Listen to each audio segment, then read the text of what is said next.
What if the greatest secret in British history has never been locked inside a royal palace, buried beneath Westminster Abbey, or hidden in the crown jewels? What if it has been with you your entire life, spoken every time someone calls your name? For centuries, the British monarchy has been portrayed as a family apart. Kings and queens are imagined within an unbroken circle of privilege, separated from ordinary people by castles, titles, and bloodlines that somehow remained untouched through the centuries. History has encouraged us to believe that royal blood belonged only to a handful of carefully documented descendants, while everyone else stood outside the gates. But history rarely works that neatly. The truth is that dynasties rise, kingdoms fall, wars reshape societies, and families disappear into the crowd. Over hundreds of years, bloodlines that once occupied thrones slowly spread beyond castle walls, through noble houses, into market towns, farming villages, and eventually into families that no longer remembered where they came from. What if your surname is one of the last surviving clues to that forgotten journey? Before we go further, if you're enjoying this journey through Britain's hidden ancestry, subscribe to UK Bloodlines and let us know your surname in the comments below. Every week, we explore the hidden stories behind Britain's surnames, forgotten ancestors, and remarkable family histories. Your surname might even appear in one of our future documentaries. The idea may sound unbelievable at first. After all, when most people hear the words royal blood, they imagine an exclusive family tree protected for 1,000 years. Yet genealogy, mathematics, and modern DNA research tell a very different story. Every person has 2 parents, 4 grandparents, 8 great-grandparents, and 16 great-great-grandparents. Continue that pattern back 30 generations, roughly the distance to the late Middle Ages, and the number of ancestral positions becomes far greater than the population of medieval Britain itself. Of course, the same ancestors appear repeatedly within our family trees, a phenomenon genealogists call pedigree collapse. But this creates an extraordinary consequence.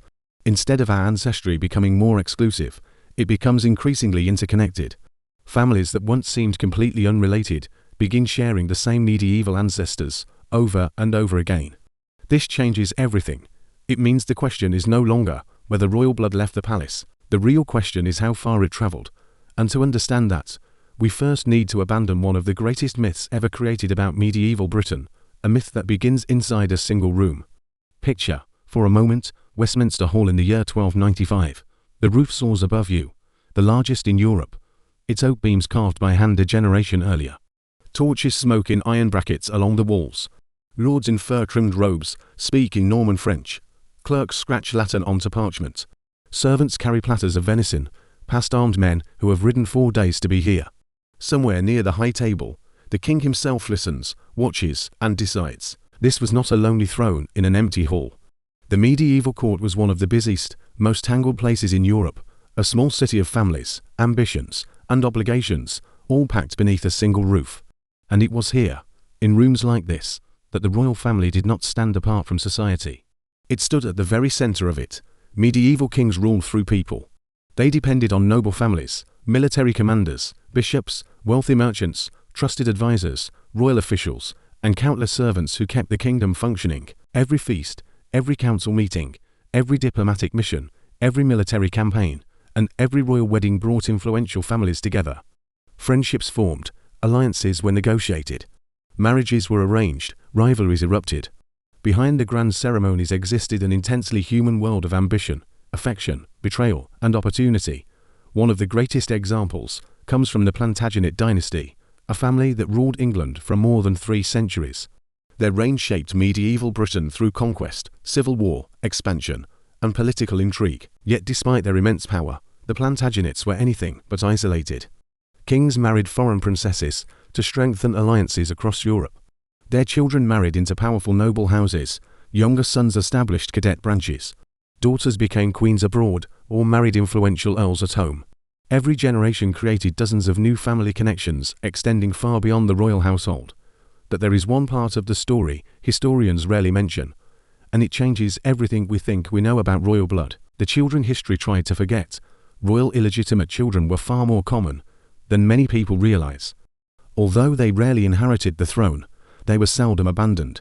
Many received lands, wealth, military commands, or positions within the church. Some were acknowledged openly by their royal fathers. Others quietly entered noble society through advantageous marriages. Consider William Longespee, an illegitimate son of Henry II, raised at the royal court, married to a noble woman of the highest rank, and eventually made Earl of Salisbury. His descendants married into the Plantagenet nobility, then into the gentry, then into the merchant classes. Within a few centuries, his blood was quietly flowing through families who had no idea they descended from a king's son. His story is not unusual. It is the pattern. Over time, descendants like these established entirely new family lines. They married into respected households. Their children married other influential families. Generation after generation, those connections continued spreading through Britain's aristocracy before gradually reaching the growing ranks of merchants, professionals, landowners, and ordinary rural communities. The process was remarkably quiet. No proclamation announced it. No historian recorded every marriage. No chronicler followed every descendant. Yet the movement never stopped. History often remembers kings. It frequently forgets their grandchildren. And it almost always loses track of their descendants 20 generations later. This is where mathematics begins telling a story most people simply refuse to believe. Imagine a single royal descendant living around the year 1300. That individual has several children. Those children establish their own families. Within just 10 generations, assuming each generation produces only two surviving children, the number of descendants expands into the thousands. Continue that process for another 10 generations and the figure becomes astonishing. Real life is naturally more complicated. Wars, disease, migration, and changing family sizes all influence the outcome.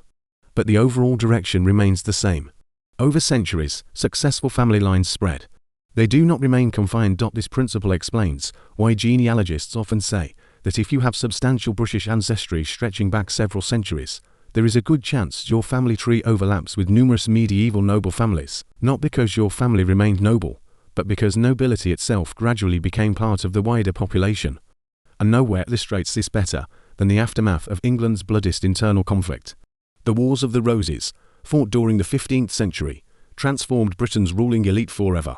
Rival branches of the Plantagenet family battled for the throne, drawing countless noble houses into a conflict that reshaped the kingdom. Some families emerged victorious. Others lost everything. Titles disappeared. Estates changed hands. Ancient houses collapsed almost overnight, yet families rarely vanished simply because they lost power. A noble household stripped of its lands could still survive through younger children, advantageous marriages, military service, trade, or local influence. Within only a few generations, descendants of once powerful dynasties could be living lives that appeared almost ordinary, while quietly carrying remarkable ancestral connections. Their wealth changed. Their social status changed. Their surnames sometimes evolved. But their ancestry remained. This is one of history's greatest paradoxes. The further back we travel, the more interconnected our family trees become. The people who once seemed impossibly distant slowly become part of the shared story of millions. And that brings us to something many families overlook every single day. Their surname. Most people think of a surname as nothing more than a convenient label, something printed on passports, school records, and official documents. But surnames are far older than that. They are historical artifacts. Each one preserves a fragment of the world in which it first appeared. Some describe occupations, others identify places. Many record family relationships. A surprising number reveal connections to medieval estates, noble households, and positions within royal administration. Sometimes, they preserve clues that written history almost forgot. If your surname has survived for centuries, it has already accomplished something remarkable. Kingdoms have risen and fallen. Languages have changed. Borders have shifted. Entire noble families have disappeared from history. Yet your surname, whether it has remained unchanged or evolved over time, may still carry echoes of the medieval world in which it was first spoken. This is why genealogists often describe surnames as linguistic time capsules. They preserve fragments of Britain's past that official records sometimes fail to capture. While a surname alone can never prove royal ancestry, it can reveal where a family once stood within medieval society, and whether its story intersected with the circles of power surrounding the crown. The first surnames to emerge in Britain were not randomly assigned. During the Norman period, as populations expanded and governments became more organized, a single given name was no longer enough to identify individuals. People began adopting additional names based on their occupation, their father, the place they lived, or the land they controlled. Over time, these descriptions became hereditary, passing from one generation to the next until they evolved into the surnames we recognize today. Some of these names immediately suggest humble beginnings. A smith forged iron, a baker baked bread, a miller operated the village mill. But many others reveal positions far closer to the centers of royal authority than most people realize. Take the surname Stuart. Long before it became one of Britain's great royal dynasties, the title of steward referred to the officer responsible for managing a royal or noble household. It was one of the most trusted positions in medieval government. The high steward supervised estates, finances, servants, and ceremonies. Over generations, the office became hereditary in Scotland, eventually giving rise to the House of Stuart, which would produce kings and queens who ruled Scotland, England, and Ireland for centuries. Then there is Spencer. Today it is one of Britain's most recognizable surnames, famously associated with the family of Diana, Princess of Wales. Yet its origins lie in the medieval word for a steward responsible for managing provisions and supplies on great estates. Families who held these positions often worked directly for powerful noble houses and, in some cases, for the royal household itself. Another fascinating example is Chamberlain, or Chamberlain in its older forms. A chamberlain was not merely a servant. He oversaw the private chambers of a king or noble, controlled access to the ruler, safeguarded valuables, and often became one of the monarch's most trusted advisors. It was a position requiring extraordinary confidence, discretion, and influence. These names remind us that medieval society was far more interconnected than modern assumptions suggest. Royal households depended on hundreds of trusted individuals who occupied positions of responsibility. Many of these families accumulated wealth, received grants of land, and married into other influential households. Their descendants spread throughout Britain, carrying surnames that quietly reflected their ancestors' remarkable roles.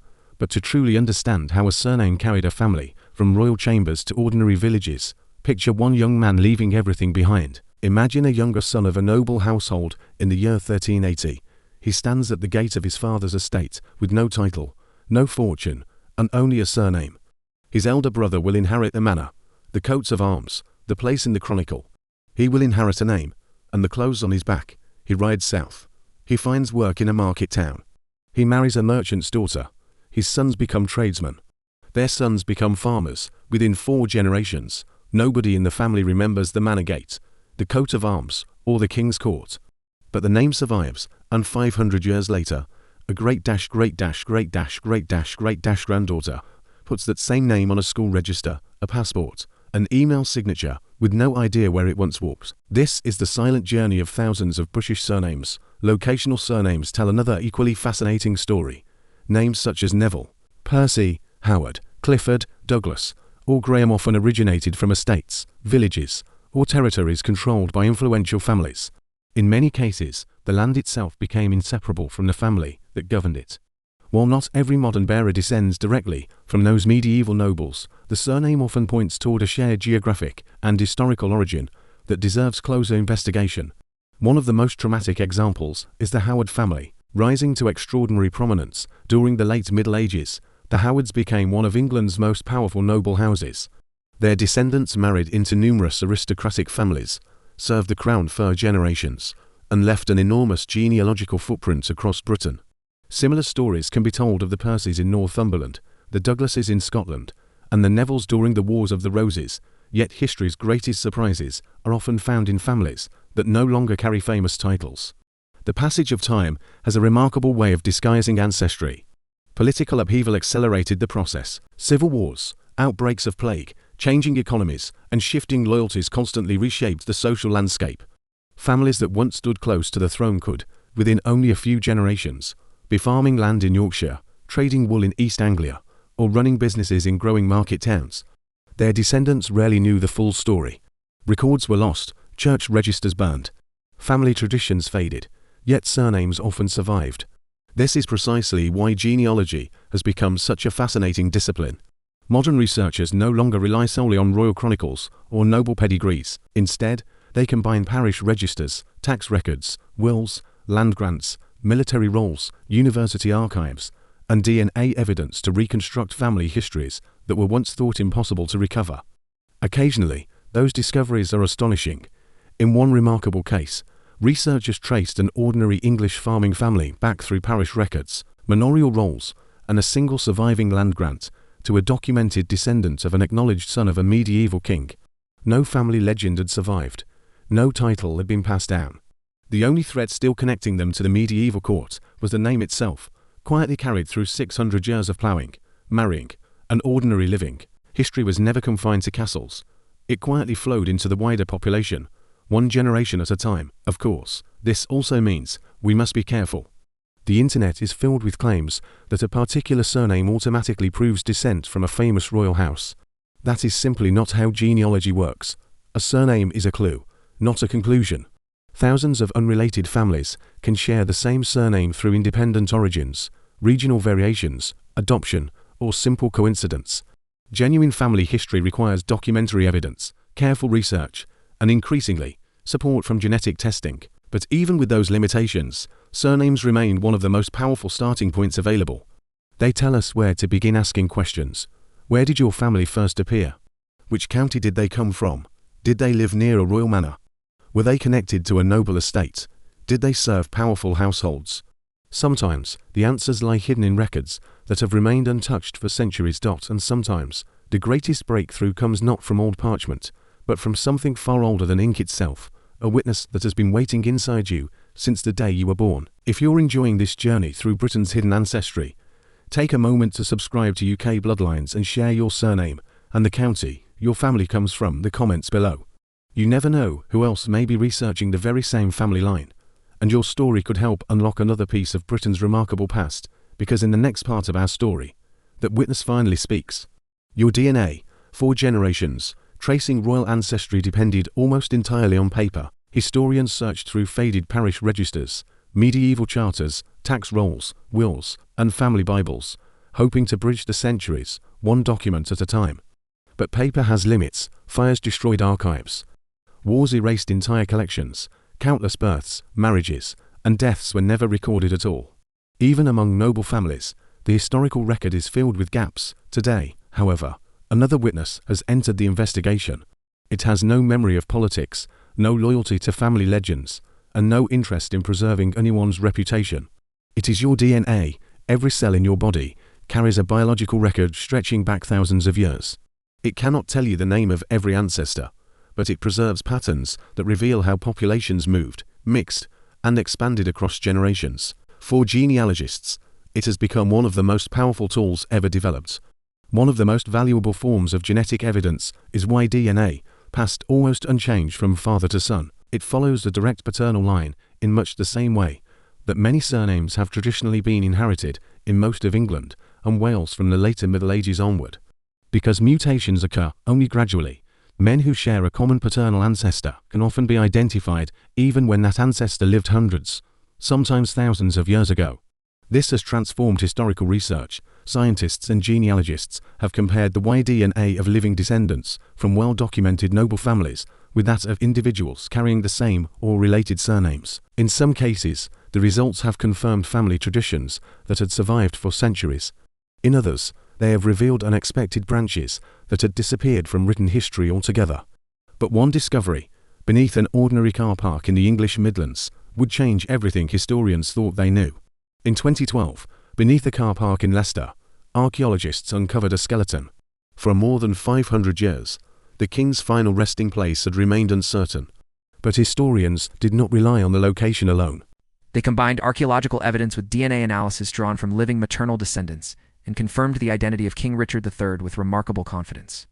It was a landmark moment, not simply because a lost king had been found, but because it demonstrated that modern genetics could reach across centuries and verify history itself. Yet the Richard III story also revealed something else, something historians did not expect. While the maternal line matched historical expectations, researchers identified a break in one of the paternal lines among later descendants. Somewhere over many generations, biological and documented ancestry no longer perfectly aligned. The exact circumstances remain unknown. The discovery reminded historians of an important truth. Family trees are human. Human lives are complicated. Adoptions occurred. Children were born outside marriage. Records contained mistakes. Secrets were kept. The written family tree and the biological family tree do not always tell exactly the same story. But rather than weakening genealogy, discoveries like these make it more fascinating. They remind us that history is not a perfectly ordered sequence of names on parchment. It is the story of real people, whose lives were often far more complex than official records suggest. DNA has also transformed our understanding of Britain itself. Large genetic studies have shown that the British population is the product of repeated waves of migration stretching back thousands of years. Ancient hunter-gatherers, early farmers from continental Europe, Bronze Age communities associated with the Bell Beaker culture, Iron Age Celtic populations, Romans, Anglo-Saxons, Vikings, and Normans all contributed to the genetic landscape of Britain. Rather than replacing one another completely, these populations mixed over centuries. Each wave became part of the next. The result is that most people with deep British ancestry carry DNA, inherited from many different historical groups. This is why simplistic ideas about pure ancestry rarely survive scientific scrutiny. The history of Britain has always been one of movement, adaptation, and integration. Royal families were no exception. The Norman kings who conquered England in 1066 were themselves descended from Norse settlers who generations earlier had been granted the land that became the Duchy of Normandy. Within a few generations, they had married into English, Scottish, Welsh, French, and other European noble families. Later dynasties continued expanding these connections across the continent.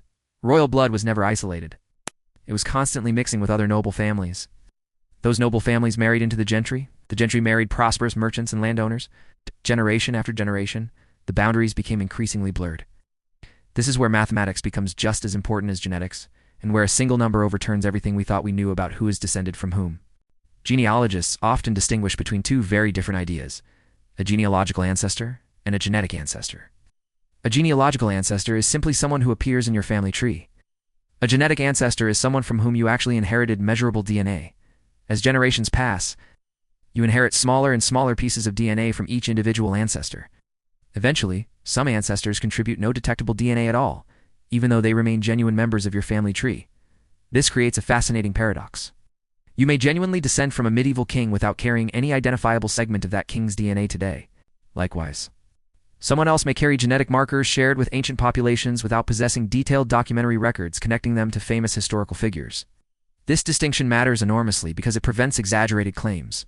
Having royal ancestry does not make someone more important than anyone else, nor does it entitle them to a title, an inheritance, or a place in the line of succession. What it does reveal is something far more profound. History is far more interconnected than we once believed, and here's the part most people find difficult to believe. If you have substantial British ancestry extending back several centuries, the number of potential ancestral pathways becomes enormous. Population geneticists estimate that Edward III alone, who died in 1377, has millions of living descendants across the English-speaking world today. Through the countless marriages linking medieval families together, it is entirely plausible that many modern Britons share distant genealogical connections with one or more royal houses. The challenge is proving the exact route. That is where traditional genealogy still plays a vital role. DNA provides clues. Historical records provide context. Together, they create the clearest picture possible. And perhaps the most exciting development of recent years is the growing number of ordinary families uncovering remarkable stories hidden within their own ancestry. What begins as curiosity about a surname often leads to forgotten military service, connections to medieval manners, unexpected noble relatives, or migration stories that stretch across Britain and beyond. Every discovery starts with a single question: who were the people who came before me? And as more archives are digitized and genetic databases continue to expand, that question becomes easier to answer than at any other time in history. But one mystery still remains. If royal blood spreads so widely, why do only a handful of surnames seem to attract attention? Could some of Britain's most ordinary names be hiding extraordinary histories that nobody has noticed? By now you may be wondering whether certain surnames are more likely than others to appear in royal family trees. The answer is both yes and no. Some surnames have well-documented connections to Britain's royal houses. Others became linked to royalty through marriage, military service, or generations of loyalty to the crown. But one of the biggest misconceptions in genealogy is believing that only famous surnames can lead back to remarkable ancestors. History simply does not work that way. Consider the surname Howard. For centuries, the Howard family stood among England's most influential noble houses. They produced powerful dukes, military commanders, and royal advisors. Through countless marriages, their descendants became connected to many of Britain's leading aristocratic families. Yet today, the surname Howard is carried by tens of thousands of ordinary people, the overwhelming majority of whom descend not from the ducal line, but from unrelated families who adopted the name independently, or from younger sons of the noble house, whose connection to medieval greatness survives only in scattered records. The same pattern repeats with names such as Percy, Neville, Clifford, Douglas, Graham, Stanley, Beaufort, and Stuart. You have heard of these names? Each played an important role in Britain's political history. Their family trees intertwined repeatedly with the monarchy, creating networks of relationships that stretched across England, Scotland, and Wales. But here's the twist.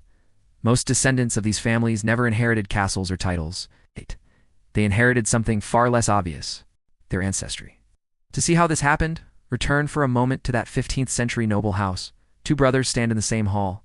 The elder will inherit the estate, the title, and the responsibility of continuing the noble line. The younger receives a modest sum and a quiet farewell. He leaves, he marries. His children become merchants, lawyers, clergy, soldiers, or successful farmers. Their descendants continue marrying into local families until after 500 years. The connection to medieval nobility survives only in fragments of family tradition. If it survives at all, this story repeated itself across Britain thousands of times. It is one reason genealogists caution against judging ancestry by wealth or social status. A family living in an ordinary village during the 18th century could easily descend from people who had once attended royal courts centuries earlier. Conversely, not every famous surname guarantees noble origins. Many surnames developed independently in different regions. Some families adopted names associated with places they worked rather than places they owned. Others acquired surnames through entirely separate historical circumstances. This is why serious genealogical research always follows evidence rather than assumptions. One surname alone cannot prove royal descent, neither can family legends.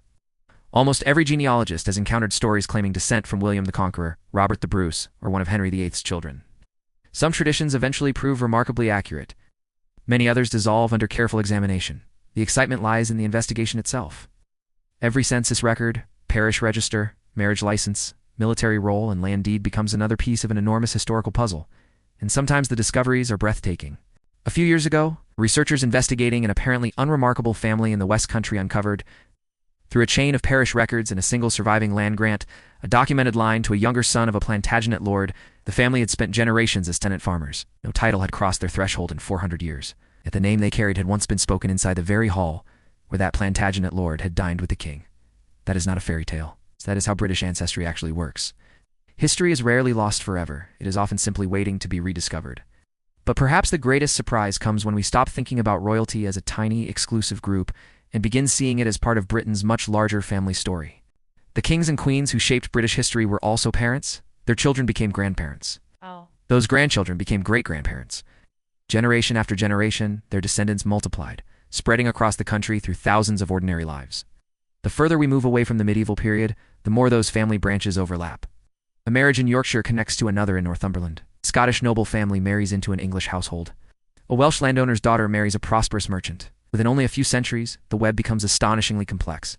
This is why many historians argue that Britain's story cannot be understood by studying only kings and queens. The real story belongs to everyone, every village, every county, every surname, every family. Modern genealogy has revealed something our ancestors could never have imagined. The history of Britain is not divided into separate stories. It is one enormous, interconnected story. Your ancestors may never have worn a crown. They may never have commanded an army or governed a castle. But they lived through the same wars, survived the same plagues, witnessed the same political upheavals, and helped build the nation that exists today. And perhaps, somewhere among those forgotten generations, their lives briefly crossed paths with the royal families whose names fill our history books. Whether that connection came through blood, marriage, service, or simple proximity, it reminds us that history is far closer than we often realize. It is not confined to museums or ancient manuscripts. It lives within our families. It survives in our surnames. Sometimes it waits patiently for someone curious enough to uncover it. So here's the part that surprised us most. When we started this investigation, we assumed the answer would be rare. A few lucky surnames, a handful of families still carrying genuine royal descent. The truth, it turns out, is the opposite. The surprise is not that you might have royal blood. The surprise is that, if your ancestry stretches back several centuries in Britain, you almost certainly do alongside millions of others. Let's be precise about what that does, and does not mean. Your surname by itself cannot prove that you descend from a king or queen. No historian, genealogist, or DNA scientist would make such a claim based solely on a family name. Thousands of unrelated families can share the same surname, and centuries of migration, marriage, adoption, and local custom have created countless independent family lines. But dismissing surnames entirely would be an equally serious mistake. A surname is often the first surviving clue in a much larger historical investigation. It can point towards a region, it can reveal an occupation, it can identify an estate, it can preserve a forgotten relationship. Most importantly, it can provide the starting point for uncovering a family story that stretches back hundreds of years. History has repeatedly shown that extraordinary discoveries often begin with an ordinary question. Who was the first person to carry this name? Where did they live? Were their neighbors? Who did they marry? Whose land did they farm? Whom did they serve? Every answer opens another door. Sometimes that journey ends with a humble farming family whose story is every bit as remarkable as that of any noble house. Sometimes it uncovers military heroes, merchants, craftsmen, or clergy whose contributions quietly shape their communities. And occasionally, it leads to documented connections with the aristocracy, or even the extended branches of Britain's royal families. The truth is that Britain's history was never written by kings alone. It was written by millions of ordinary people whose lives crossed paths in ways no chronicler could ever fully record. One marriage joined two villages, another connected to counties, another united families that had once stood on opposite sides of a battlefield. Generation after generation, these countless decisions wove the fabric of a nation. And you are carrying that fabric inside you right now, whether you realize it or not. That is why modern genealogy has become so powerful. It reminds us that history is not just something we read. It is something we inherit. Every family tree is a thread woven into a much larger tapestry. Remove enough threads, and the picture disappears. Yet study them carefully, and a remarkable pattern begins to emerge. Perhaps the greatest lesson is not that some people carry royal ancestry. It is that history belongs to all of us. Whether your ancestors were kings, queens, knights, shepherds, blacksmiths, merchants, sailors, or farmers, every generation contributed something to the story of Britain. Without their choices, their sacrifices, and their perseverance, none of us would be here today. Modern DNA research has reinforced this idea again and again. The boundaries that once seemed so rigid have become increasingly blurred. Science continues to demonstrate that populations mixed far more than earlier generations believed. Families moved, bloodlines merged, communities evolved. Over centuries, the distinction between royal and ordinary became far less absolute than popular imagination suggests. The greatest treasure is not discovering that your family once stood close to a throne. The greatest treasure is discovering that your family stood the test of time. They survived invasions. They survived plague. They survived famine. They survived civil wars. They survived economic hardship, political upheaval, and generations of uncertainty, so that one day you would carry their story forward. And perhaps that is the real meaning of ancestry. So when someone asks whether your last name reveals royal blood, the honest answer is this: your surname is not the proof. It is the invitation. It is the invitation to ask a better question, not, am I descended from royalty, but who exactly were the people who made me? That question can be answered, not with guesses, not with family legends, but with parish records, census returns, land deeds, DNA matches, and centuries of evidence that is more accessible today than it has ever been in human history. This is not a search for prestige. It is a search for understanding, because every name has a beginning. Every family has a journey. Every generation leaves behind clues for the next to discover. The next time someone asks your surname, remember that they are not simply asking what you are called. They are asking for the first chapter of a story that may have begun hundreds or even thousands of years before you were born. A story that may still be waiting to be uncovered. If today's documentary has inspired you to explore your own family history, we'd love to hear from you. Tell us your surname in the part of Britain or the world where your family comes from. You never know who might recognize a shared ancestor or uncover a connection that has been hidden for centuries. And if you enjoy uncovering the forgotten history behind Britain's surnames, ancient bloodlines, and remarkable family stories, subscribe to UK Bloodlines and join us for our next documentary. Until then, remember this: the greatest mystery in British history may not be hidden inside a castle. It may be hiding in your own family tree.